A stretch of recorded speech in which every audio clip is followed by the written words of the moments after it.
Using civilians as a means to achieving military goals is considered a war crime and a gross violation of the international laws governing armed conflict.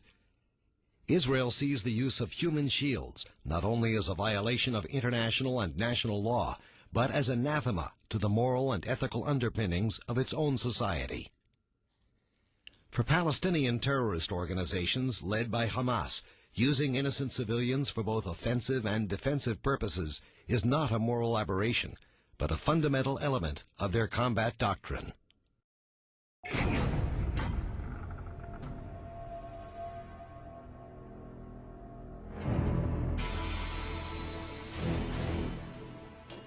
Death in the making. The casings of rockets are forged here, painted, then filled with explosives. The act of directing attacks against civilians and civilian targets contravenes the principle of distinction, perhaps the most fundamental of the laws of armed conflict. According to this principle, parties must at all times distinguish between civilians and combatants. Moreover, it is strictly prohibited to direct attacks at civilian objects or civilians not taking a direct part in hostilities. Hamas indeed distinguishes between civilians and combatants, but rather than avoiding civilians, it focuses its rocket fire at towns and cities in southern Israel with the aim of causing death, injury, and destruction, and sowing terror among Israeli civilians. In contrast, when dealing with densely populated Palestinian civilian areas, the Israel Defense Forces make great efforts to spare innocent lives, often limiting its military objectives and putting its own troops at increased risk. The IDF uses several methods in order to allow innocent bystanders to evacuate targeted areas. It provides advance notification by airdropping printed warnings. The IDF has established a unit which gives further notification through verbal telephone announcements made directly to local residents.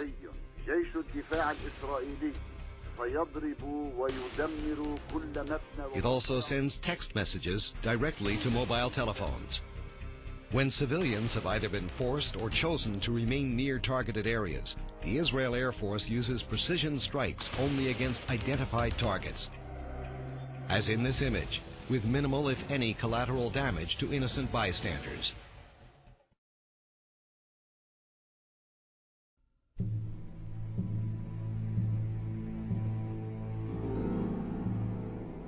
Hamas makes operational use of heavily built-up, densely populated civilian areas in the Gaza Strip for the planning, organizing, and launching of rocket attacks.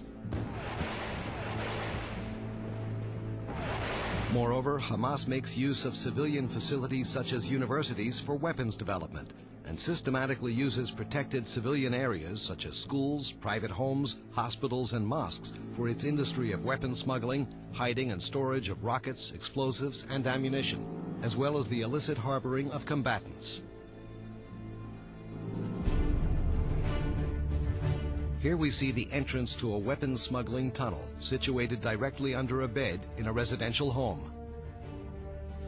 Hamas uses the protected status of places of worship to launch rockets from a mosque in the refugee camp of Jabalia.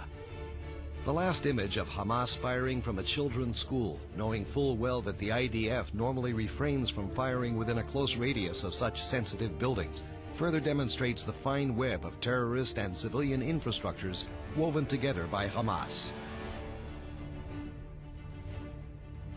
These examples are expression of Hamas doctrine to integrate both infrastructures, forcing innocent civilians to serve as human deterrents against Israeli attack.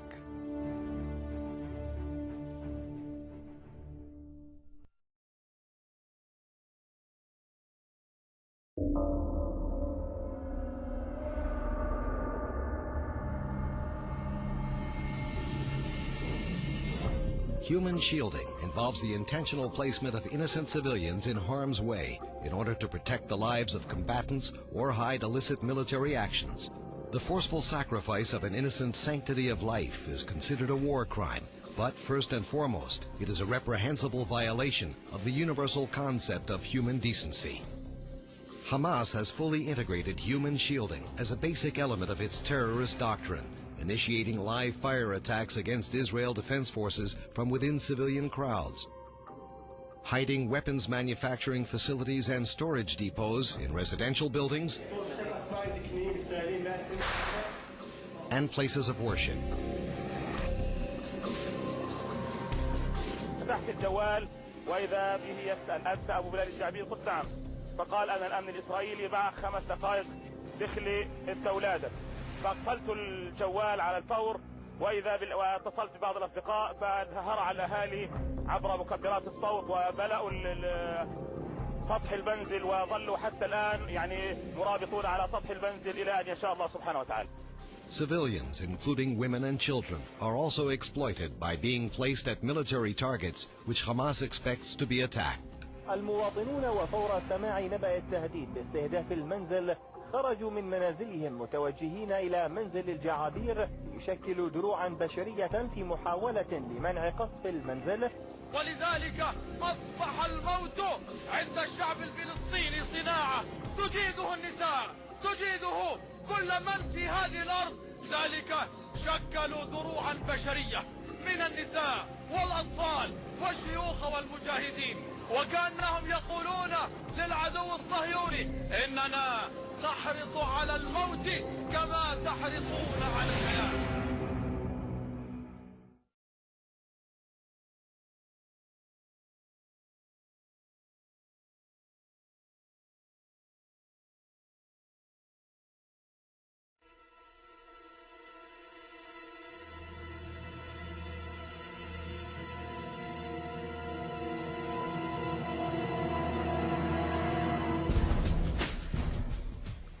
Despite universal consensus on the status of children as a protected population, Hamas has shown no respect for this fundamental axiom, nor mercy for the children themselves. Hamas begins the process when the children's minds are still pure and unprejudiced, indoctrinating them to blind hatred of Jews and Israelis and a lust for sacrificing their lives in the name of holy jihad.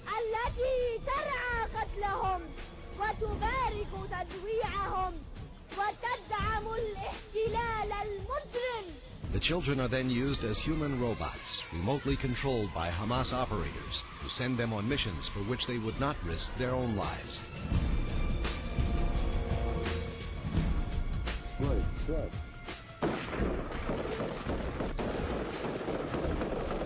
Under the guise and protection of their age and assumed innocence, these children are used as spotters in the front line of combat, used to retrieve weapons from fallen combatants, used to play in Qassam rocket launching areas to deter Israeli attacks. They're used to transport explosives and weapons, and most grievously, they're sent unknowingly with explosive devices in their school bags to be blown up in the vicinity of Israelis.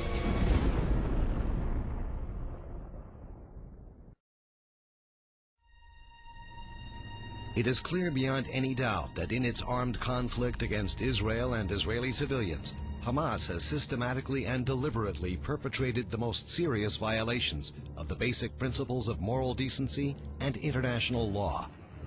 It acts in complete disregard for the well-being of civilians on both sides of the conflict, mounting a direct assault not only on the law, but on humanity itself.